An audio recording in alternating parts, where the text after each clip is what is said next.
The following is a conversation between me and David Owen Morris, co-founder of the Raptoreum network. David's a truly fascinating fellow. He embodies the true spirit of decentralization and the public good. David was actually on the infamous mailing list by Satoshi Nakamoto and has been one of the earliest proponents of blockchain technology. It was actually quite refreshing, I'm not going to lie, to speak with someone who wasn't just after quick rewards or was focused on the price of their project or their token, but rather making blockchain technology as well as their network truly decentralized and accessible to all. His thoughts on proof of work versus proof of stake, centralized exchanges, as well as the future of blockchain technology and the Raptoreum network were just some of the topics we discussed. Before we begin, I'd like to say this. I feel as journalists, we should strive to only report the story and not be a part of it. And now, having said that, let's begin. Yeah.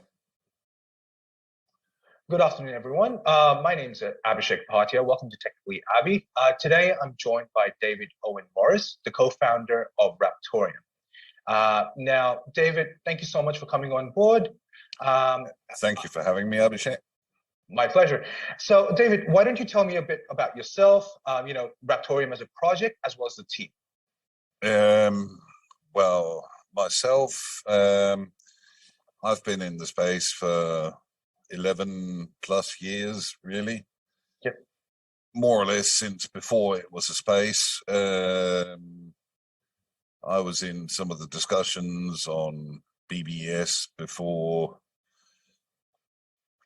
crypto really became a thing. There was the Hashcash experiment. I didn't really get engaged with that. I was on the mailing list, the infamous mailing list that Satoshi sent things out on, ignored it for a couple of months because I was rather busy teaching at the time, living in China. But yeah, I've been in since the very start. Initially, mainly as a miner, and I had a certain amount of interest in cryptography because I ran a small business at the time where I was unlocking phones, and a lot of the technology crosses over between encryption used for Bitcoin or for cryptocurrency and encryption used for some of the phone locking back then. Not in terms of quality, but many of the principles are the same, and many of the ways of vectoring in on one or the other are the same. The whole project really came about from the four of us meeting up on Raven Discord server and how we could make that project better. And we got to talking about that. We started looking at smart contracts. The one thing from Raven we were very impressed by was how easy it was to issue assets or tokens on the Raven blockchain. There is absolutely no reason why issuing tokens or contracts needs to be as complicated as it is on EVM blockchains at the moment. That kind of just takes away from the whole basically user experience on it. So we slowly got engaged. This would be Lorne, Try, I'm Legion, and myself. We slowly forked Raven and started looking at proof of work. We've chosen proof of work regardless of some of the concerns about power consumption. That whole debate, personally, I don't consider that whole debate very valid because, I mean, cryptocurrencies have basically driven a lot of innovation in the energy usage space. I know of Canadians who literally heat greenhouses for market gardening using their ASICs. in the middle of winter in Canada. So they're getting dual usage out of it. Other places, energy sourced from, for example, gas well flaring, or what's come about lately has been immersion heating. A lot of people are designing water heaters powered by GPU rigs or ASICs. So I don't feel that the whole it's more environmentally friendly debate has much merit to it at all. Of course. Basically, most of the proponents of proof of stake baseless. Have no, but there is no merit to a position that spurns innovation in favor of basically complacency and flawed technology. The second part of that whole thing is that algorithmic proof of stake is exploitable. You can always, as long as the main concept for consensus is algorithmic, you can always put better hardware on there and run it faster. And if you can run it faster, you will get more. Yes. One way or the other. There've been one of the most well-documented exploits on proof of stake consensus has been PIVX. I believe some parts of their team are even engaged in it, in exploiting their own blockchain, where they take essentially Quark ASICs and point them at a YAMP pool, and the YAMP pool has enough minimum stakes for to basically stake continuously, and they stake using that. And instead of fixing the issue, they just added a second layer, calling it cold staking or delegated staking. Which all it does is obfuscate the problem rather than deal with it. And that's well documented. Less well documented are other exploits on other forms of proof of stake with time drift and I think those are the two main ones. Basically, time drift, messing with system time, removing a few minor checks from your local wallet, compiling it yourself, and then messing with system time. This is not as egregious as something like a PIVX proof of stake exploit. Would you say that the reason why Raptoreum was ASIC resistant as well as FPGA resistant was basically you were trying to inherit the initial spirit of proof of work by making it as decentralized as possible? To make it basically as decentralized and as egalitarian as possible. Initially, when we launched, nobody had optimized mining software, let alone optimized mining hardware.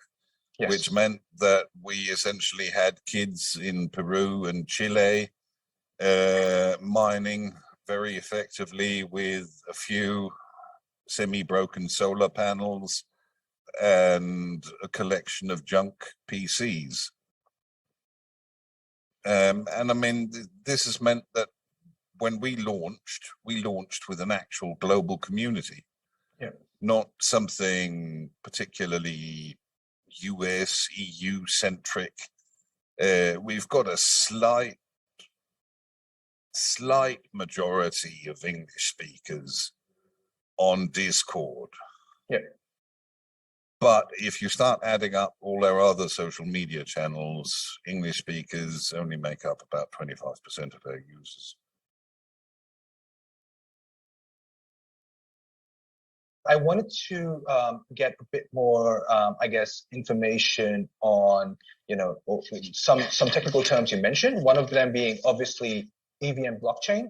I just wanted to have you highlight the differences in non-technical words between the two. Yeah, okay.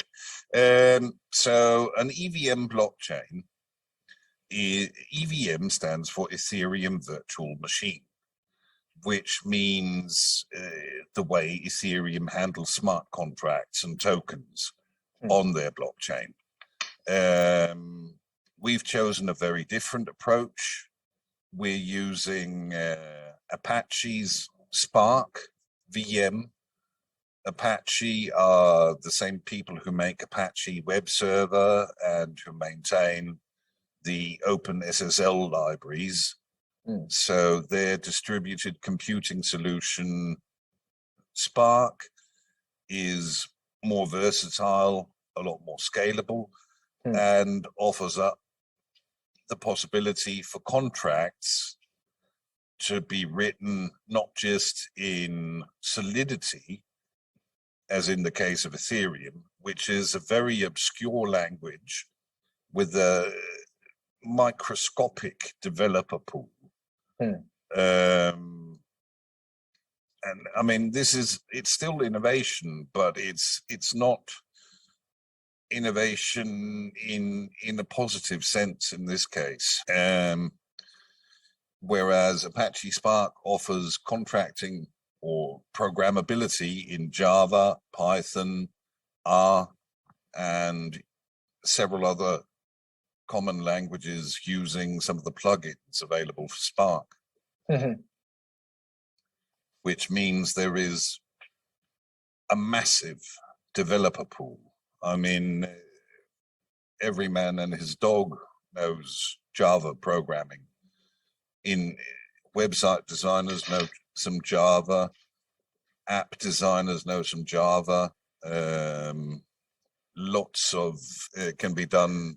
The developer pool is just not comparable, because we're talking Solidity. If we're talking about very skilled people, there is a pool of maybe a few thousand. If we're talking about semi-skilled people, somewhere in the 30 to 50,000 range, possibly. But Java developers, Python developers, we're talking millions. So it just doesn't compare in terms of flexibility and usability. Of course. Where we mainly differentiate ourselves from Ethereum and many of the other newer high-speed contract chains. For example, Solana. What else can I think of? Cardano as well. So one of the main differences between Raptoreum and, for example, Ethereum code-based blockchains and some of the other high-speed blockchains available like Solana is basically we are very decentralized. And we're not as fast. We're not going to reach the same number of transactions per second during our first couple of phases, but once we get past phase 3, we can, for contract transactions, asset transactions, and similar, we can definitely compete. We're not going to be quite as fast, but we're going to be well up into the TPS range. What this means is you won't need to host an RTM smart node on an AWS server. You won't need to host it inside a big OVH data center. A more normal commercial grade data center is more than sufficient. And what this means is, because we've got a much slower block time. We've got 2 minutes. Ethereum has 14 seconds. Solana have, I believe it's 3 or 4 seconds, but it's immaterial. It's crazy fast. What this means is basically they can really only, full nodes can really only be hosted on directly on backbone internet. Otherwise, block propagation, which means blocks going from one node to another node and to cover the whole network for the network to check as a whole, can't take place rapidly enough. Yeah. We've seen some of the major internet outages during the second half of last year. They stopped Solana a couple of times. Yes. They caused massive outages on Ethereum.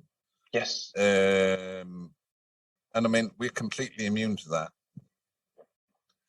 Because 2 minutes compared to 3 seconds or 14 seconds, 2 minutes is plenty of time for blocks to propagate via multiple other routes, even via satellite internet, via Tor. And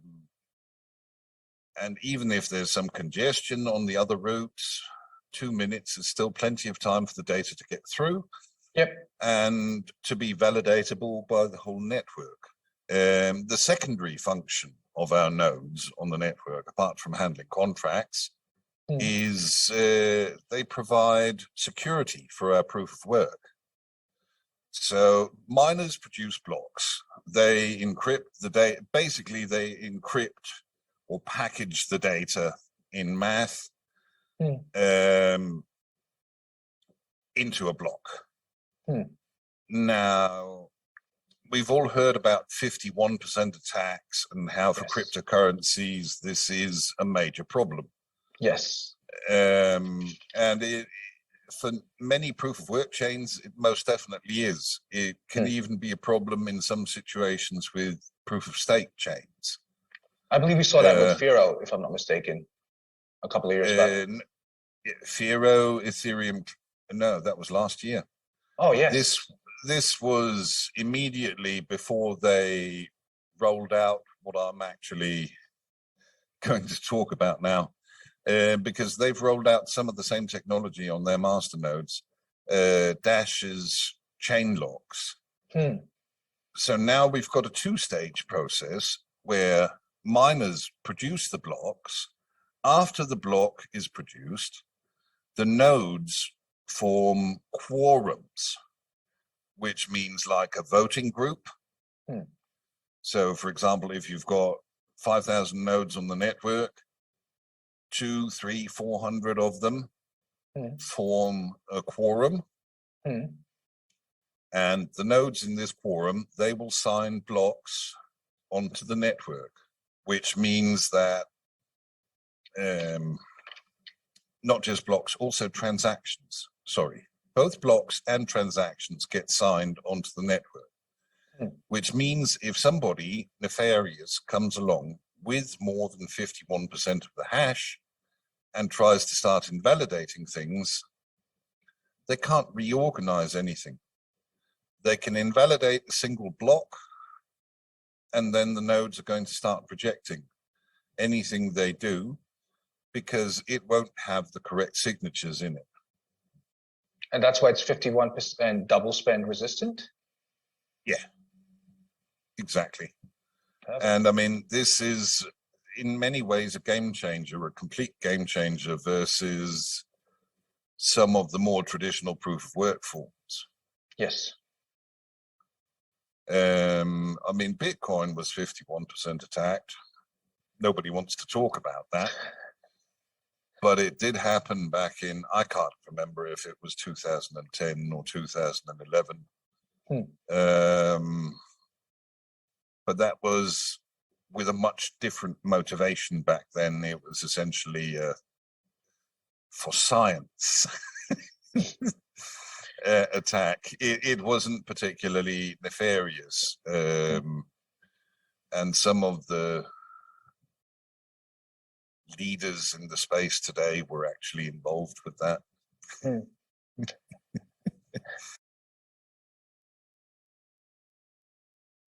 One thing, though, I really did want to ask is because one major worry within the mining community has always been, larger corporations or people or corporations with a larger number of resources, coming in and obviously just doing whatever they can to get as many of their specific rigs up. Now, right now, I'm, in all honesty and in all clearance, I'm mining Raptoreum as well.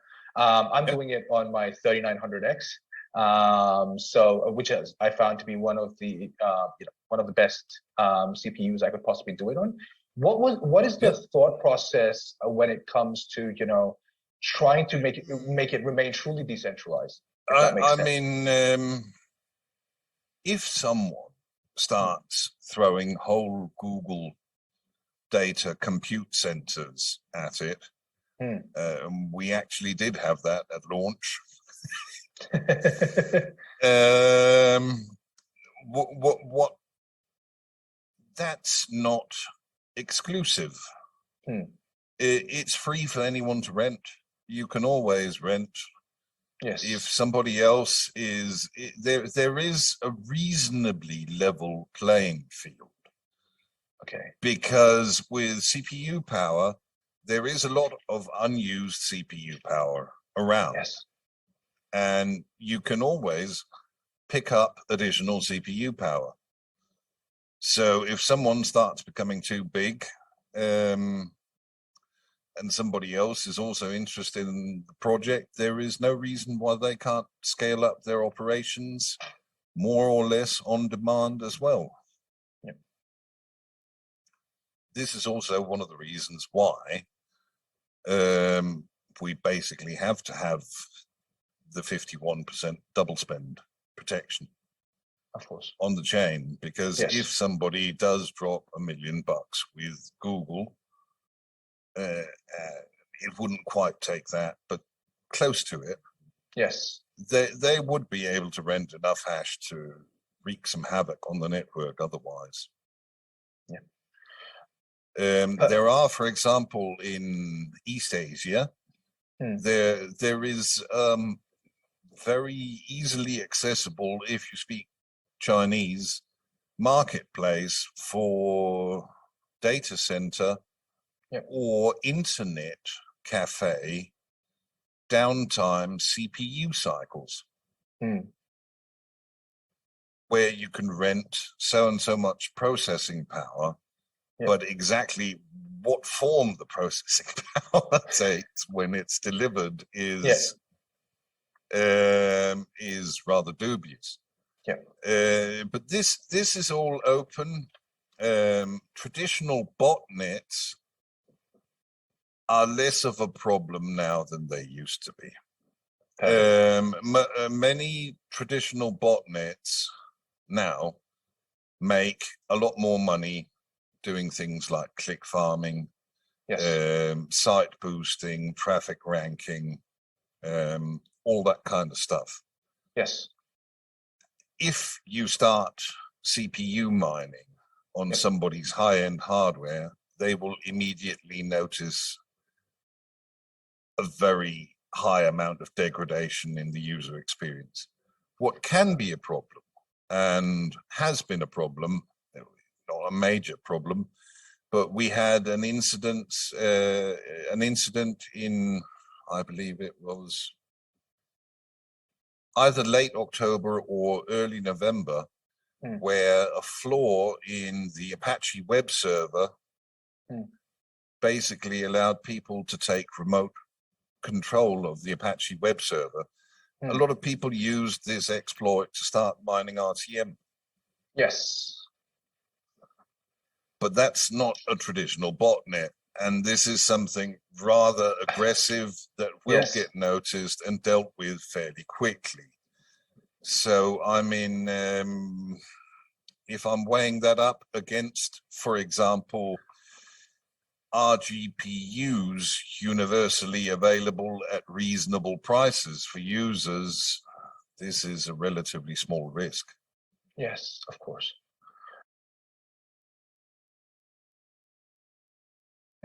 Now, David, one small thing. Now, since we've had a chat about the technology itself, I wanted to also, while I've got you, get a better indication about the future of Raptoreum in general. Obviously, there are plenty of governments, whether they be local or federal, or all over the world, that are looking to curb down on mining. With the push, obviously, environment, or it being environmental aspects of it, or whether it just being, just using malicious actors as an excuse. Now, one thing I wanted to discuss was, like, for example, here in Ontario, in Canada, the major issue that comes into play is, getting listed on an exchange. There are very specific exchanges that have gotten certifications, one being Coinbase, and even that is highly regulated. Obviously there's specific payouts straight away. So what is the strategy Raptoreum does have to get listed on these exchanges with these regulations coming into place as well? I mean, with mining, we are going to ignore it.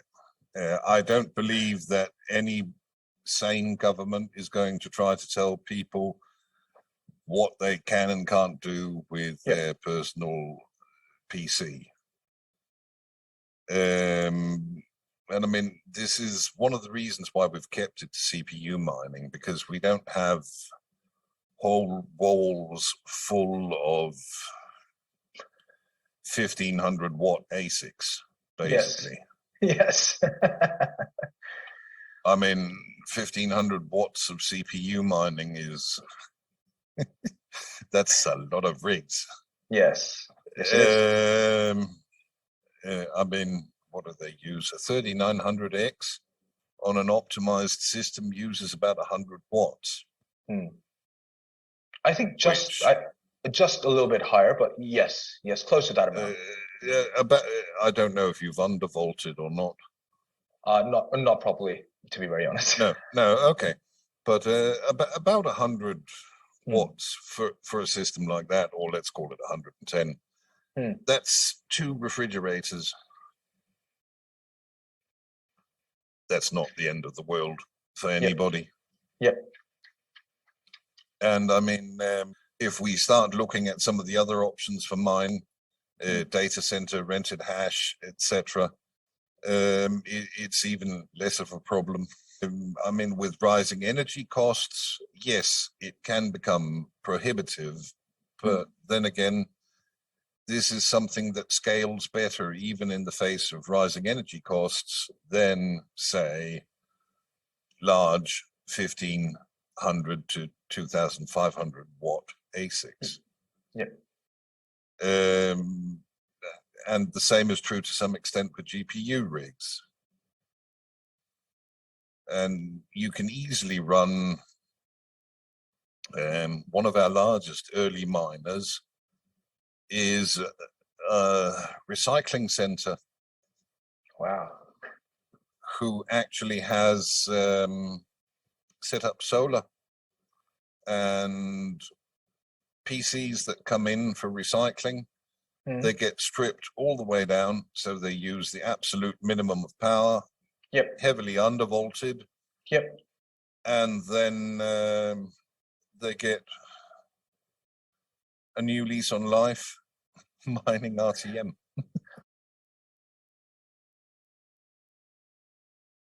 So David, coming back to my last question, specifically when it comes to, you did mention about the mining part, that you're not concerned about it. Your main focus is decentralization and to get retail investors to come on board.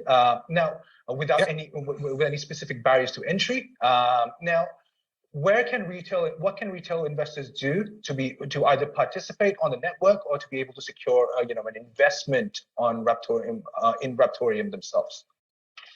I mean, for example, mining. Mining, if you have a PC, you can get dual usage out of. Not getting dual usage out of it seems a bit silly. There is also the option of, if you're mining something like Ethereum, of mining that to exchange for Raptoreum. We've got a new pool launching in, I believe, the next week or two, which will actually auto exchange for you. Kind of similarly to what Monero Ocean do for Monero. Yep. Basically, it means you can mine other coins if your hardware is better suited for mining different types of cryptocurrency. It can really be any other kind. The pool will handle the exchange and purchase of RTM for you. And yeah, you just get paid out in RTM. That's perfect. So that would truly allow anyone to remove most barriers to entry for anyone. Yeah, perfect. Now, when it comes to obviously the wallet, is there any specific project other than obviously your own specific wallet?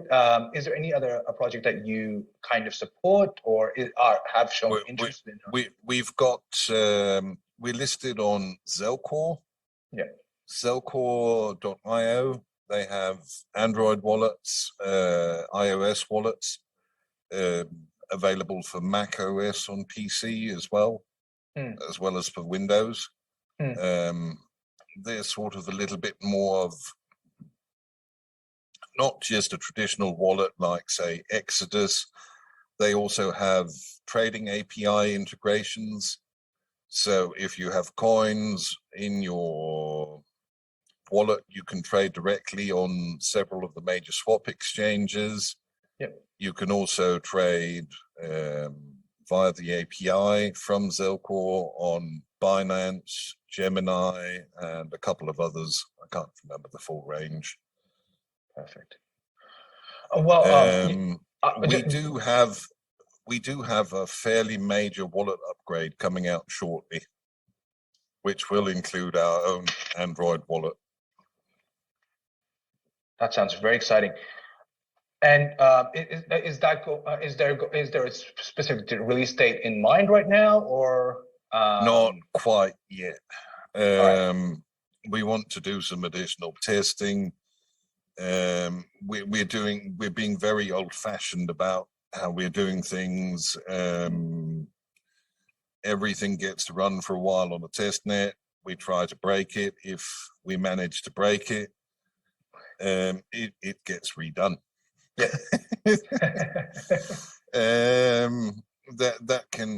That's a lot of investors in the space have come from their first experience with crypto has been tokens.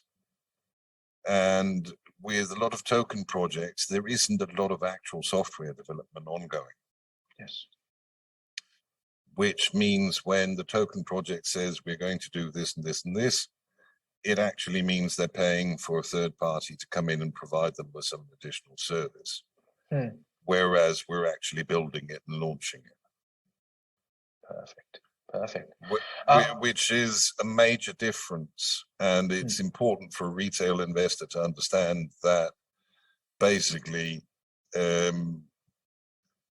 takes time. It's not something we can just pull out of a magic hat, unfortunately. Of course. No, 100%. And listen, we've seen in the past when projects were rushed, just to make that quick buck. We've seen what's happened to those projects, and the thing is, I do agree with you. We should be choosing a pace which is not only comfortable for the team, but is also the best, I guess, possible path for the project and its security. Because again, we're trying to, I guess you are trying to, I guess. One thing about the team in particular is we all have a background in security in one way or the other. So we have now added, this is a little bit centralized, but we've added a switch where basically we can adjust fees up and down for certain types of transactions on the network, particularly for the futures transactions and the upcoming assets, as well as contract transactions, which will come in a little bit later